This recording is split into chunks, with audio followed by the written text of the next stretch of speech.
Okay, we're back at Rusty's Rustic Pantry. Previously we'd been looking at curing a piece of salmon. Now this is the piece of salmon I put in the previous video, part 1. This has been in the fridge now for 3 days with a mixture of salt on top and some beetroot. The beetroot I've added to add some colour rather than flavour into the salmon.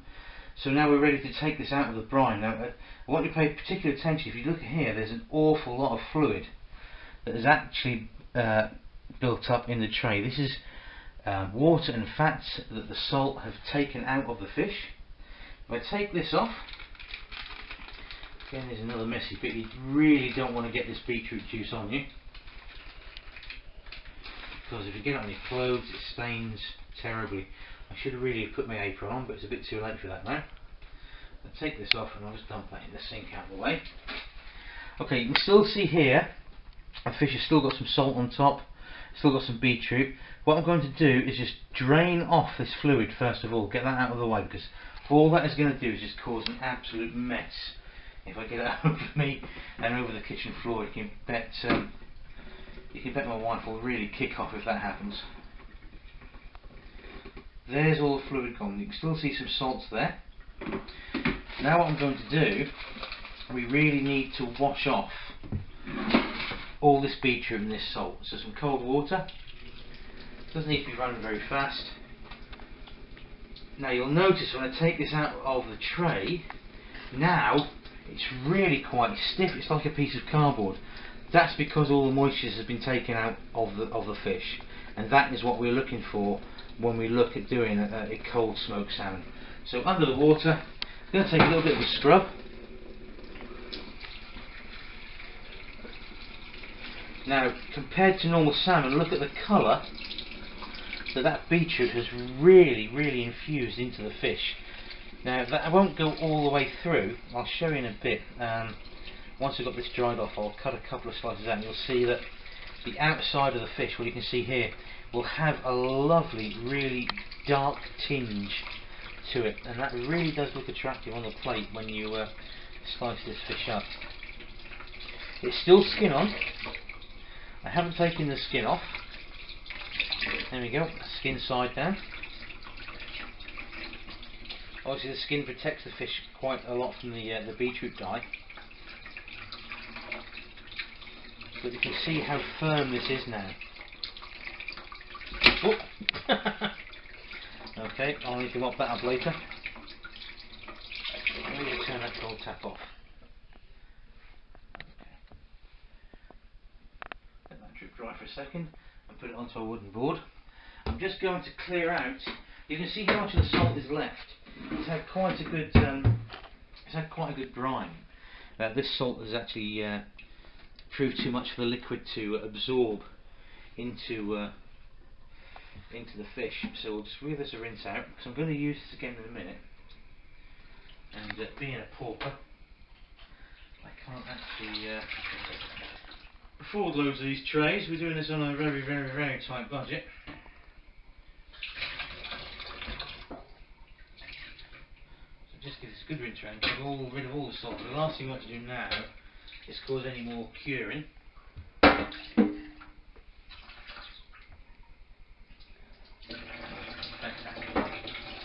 Nice and clear, all the beetroot's gone, all the salt's gone. What I can do, if I just grab a kitchen cloth here, stick that down there, rest that on top, and then give that a quick dry over. There we go, lovely. Lovely and clean for the next step of the process. Now then, coming back to our salmon, I'll just turn the light on underneath here, give a bit more light to what we're doing. I mentioned that the salmon, it is actually edible at this stage. It is what's called gravlax. I think it's Swedish. Grav, I believe, means to bury or to grave, and lax is the Swedish for salmon. Now these would actually be buried on the beach in sand to actually achieve this with the salt setting, but what I'm going to do just here is take a very, very, very thin slice, a very sharp steak knife here, and cut through. You can see how that beetroot has permeated into the fish. Look at that.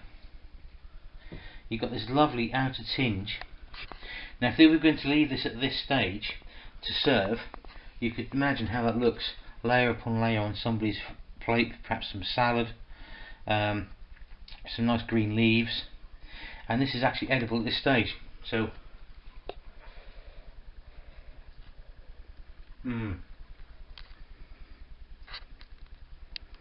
that's really nice. It's lovely.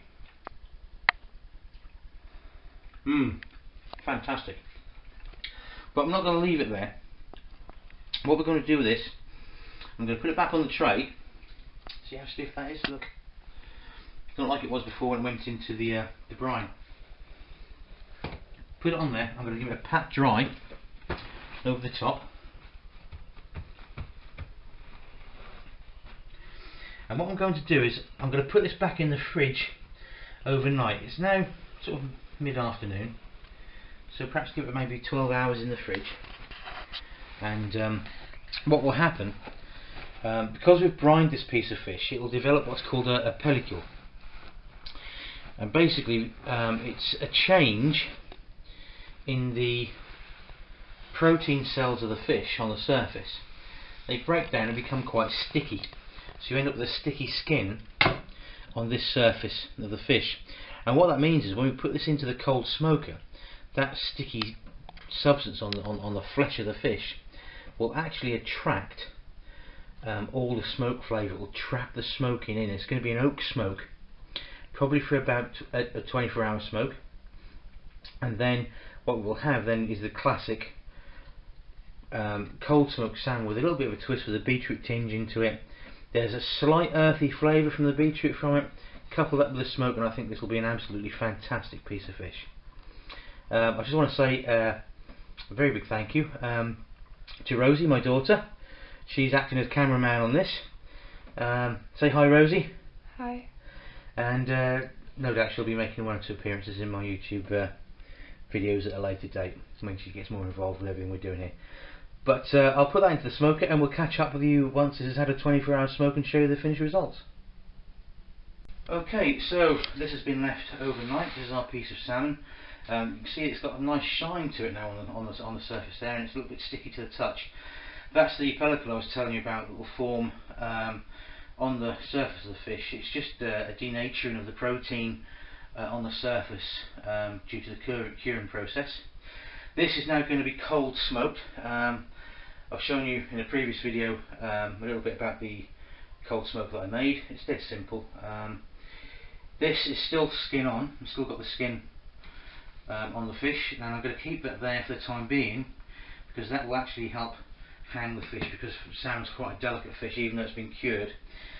Meat hook, stainless meat hook, which you can get from any butcher suppliers for pence, and I'm going to go through the skin side first, fairly far down, so you get a good hunk of the fish to actually hang it by, and that's it. Now that is going to go into the smoker for about 20 hours. And there you can see our piece of salmon just in the smoker there. The Pro Q has been lit at the bottom there. You can see the smolder just down there. I'm going to put the lid on so we don't waste any of that smoke, and it'll come back in about 10 hours time, and probably have to recharge the smoker just to get another 10 hours out of it. So there you have it. We'll have a look at this in about 10 hours time, sorry, 20 hours time, and see what it's come out like. Okay, it's been 24 hours and the salmon has been cold smoked over hickory for that time. Now this is the bit that I hate most, because it's where things can go a little bit wrong. I'm not very good at doing this, and that's taking the skin off the back. You can see the colour of the skin now has taken on a yellowish tinge from the smoke, and it really does smell lovely. So this has been on hickory. Now what I need here is a really sharp knife, so I've got a filleting knife. I'm just going to run it on the steel, make sure that's nice and sharp. I'm going to try and take this skin off.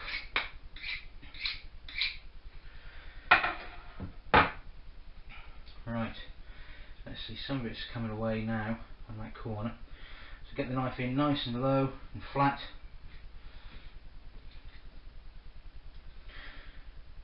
They make it look so easy on the TV, don't they, when they do this?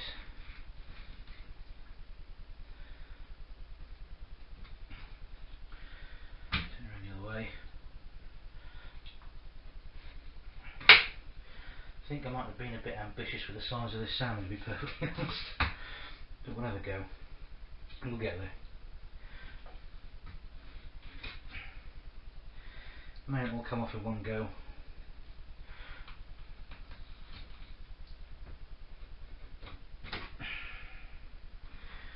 Let's try doing it this way around. Let's have a look. Oh, it's coming. It's coming. Still an awful lot of oil in this fish, as you can probably see.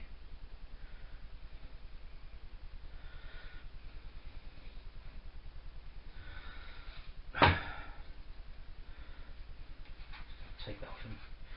They have to be done in bits. Okay.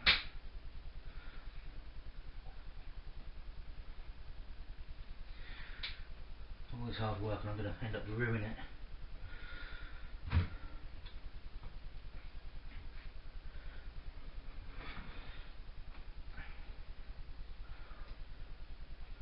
Try and get in from this end.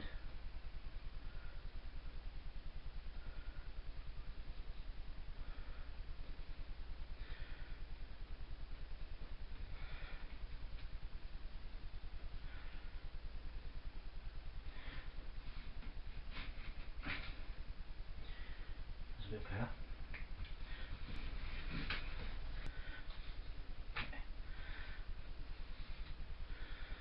Trim the thinnest bit off of there, and there we go.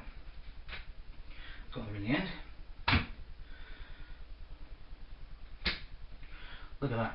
Wow. Very oily. So the way to eat this now, just wash some of this oil off my hands.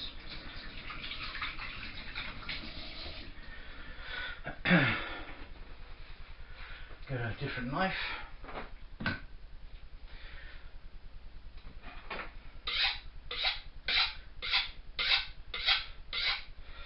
Again, just like in the shops, you very, very thinly slice this.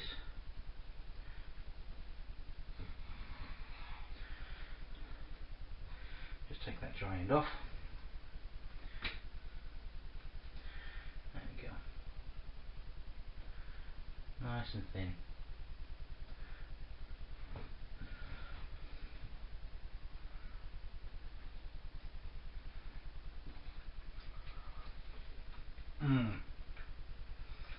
Oh wow.